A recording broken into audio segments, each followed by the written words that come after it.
どうもー、ベルです。今回は、ドゥームステイの戦闘動画を見ながら、解説と攻略をやっていこうかなと思います。もう早速、戦ってるシーンが、映ってると思うんですけども、こちらは、前回の、初頭レイドでの戦いですね。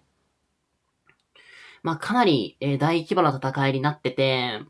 もう本当一瞬でも判断間違えたら、もう、一瞬で兵士がもう20万、30万吹っ飛ぶような、もう環境なので、もう気を抜かずにやってる感じではあるんですけど、本当に参戦してるプレイヤー数がめちゃめちゃ多いので、ここでも戦ってるし、別のとこでも戦ってるし、みたいな感じで、かなり大迫力で見応えがある戦場なのかなと思います。そんな今回の戦闘動画になるんですけども、ちょっと今回はあえて、話すことをちょっと事前に用意しなくて、これを見ながらちょっと話していこうかなと思ってるんですけども、ほんとこれ見てると、なんやかんや、歩兵めっちゃやっぱり多いですね。うん。宮本アダット部隊、本当に多いのと、あとは、個人的にはこれ、あんまり強くないと思ってるんですけど、エリー部隊とか。これエディが多いの、めちゃめちゃ多いわけでもないんですけど、これ強い人が多いから、エディって強い人が使えば使うほど輝くタイプのヒーローなので、その影響もあってある程度いるのかなと思ってます。で、あと、やっぱり、ベラ率高いですね。ベラ、一応ね、結構古めのヒーローというか、第二世代のヒーローなので、もうベラの後に、もう12人、15人、20人近くかな新しいヒーロー出てたと思うんですけど、それでも、こんだけバリバリ最前線で活躍してるって、やっぱりベラぶっ壊れてるんですよね。結構、騎兵だと、知らぬいが強すぎたりという話だったり、ヒーロー全体で見ると、ルイ強いねというか、あとジュリア強いよねとか、あとは、アダット宮本めっちゃ強いよねっていう風に、言われて、それは確かに、その通りなんですけど、ベラもね、本当に、やっぱり強い。あの、純粋な火力で見ると、本当にトップクラスで、何がでかいって、ベラって、相手にヒダメージアップのデバフをかけれるんですよ。で、基本的に集団戦って、何も、一部隊対一部隊の戦闘が何十箇所で起こってるというよりかは、敵味方の一部隊ずつを、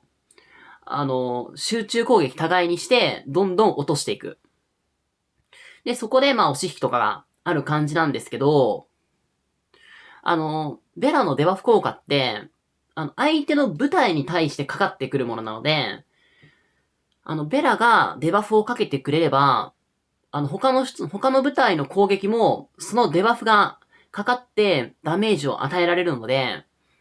もう相手の部隊の削る速度っていうのが、もう飛躍的に上がるんですよね。で、あと、ベラって、戦闘開始時、レイジ獲得スキル持ってるじゃないですか。これって現状、ベラだけだと思うんですけど、このおかげで、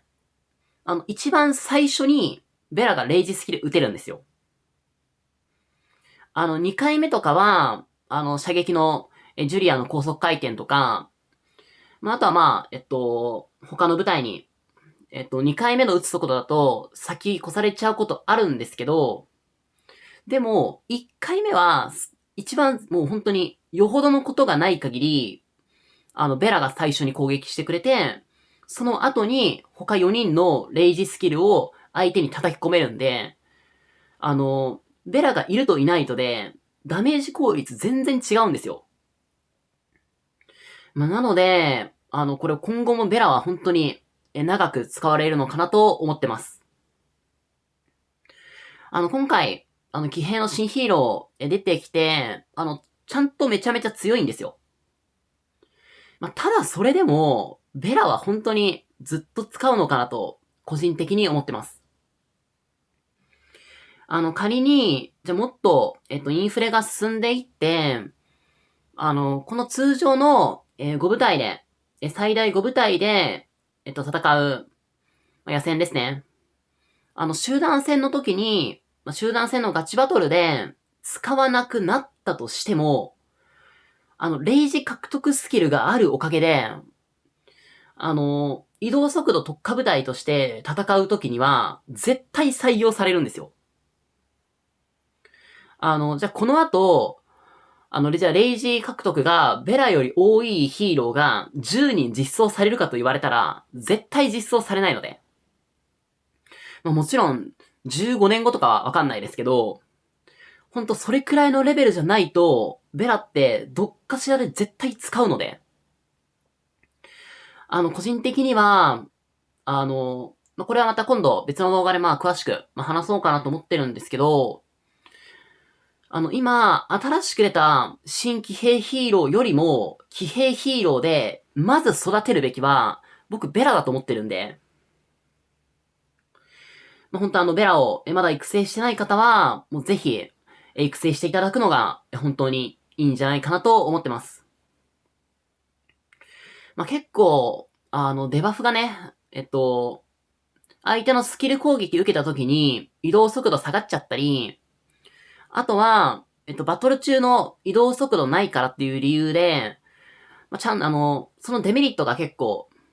ネックになって、採用を見送ってる方もいらっしゃると思うんですけど、もうそのデメリットなんて、もう気にならないレベルで他が強いんで、本当に、ベラの弱体、来ないと思うんですけど、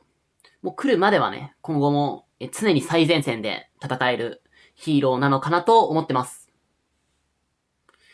で、ちょっとベラのことを熱弁してたら、結構経っちゃったんですけど、今これ、あえてというか、純粋に、あれですね、最適化モードに切り替える時間がもったいなくて、普通のモードで戦ってるんですけど、めっちゃエフェクトとかあるんで、迫力ある反面結構ごちゃごちゃやっぱしちゃってますね。ほんと見栄えとしてはね、めちゃめちゃいいと思うんですけど、これ実際に戦ってる時、ターゲットの間違いとか、あとは、自分の部隊だけが前に先行しすぎちゃって、後ろの味方がついてこれずに、袋叩きにされて、もう無駄な損失になるっていうことがね、結構あるんで、もう、30部隊超えた戦いについては、敵味方含めて、30か20超えたら、もう最適化モードに、していただくのがいいのかなと思ってます。これは、今、私は、パソコンでやってたんですけど、たまに、スマホでやるんですよ。出先の時とか。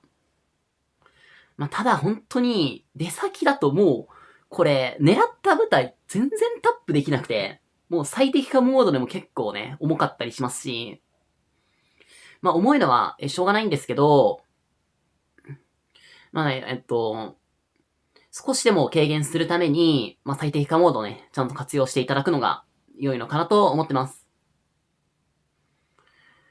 で、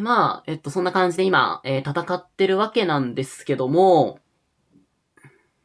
この野戦をしたからといって、別に今、この時って、タワーを隣接させてるわけじゃないので、直接的に結びつくわけじゃないんですけど、結局こういう野戦の押し合いで、勝てない時って、タワーバトルでも厳しいことが多いので、あとこういう野戦については、損失も、かなり出すので、で、そこで初日はこれで削り合って、2日目以降の、重要なタワーバトルのところで、参戦できるプレイヤーの数を、お互いにどれだけ温存できるか、どれだけ減らせるかというところになってくるのかなと思います。はい。ということで、今回の戦闘動画はこの辺りで、締めたいなと思います。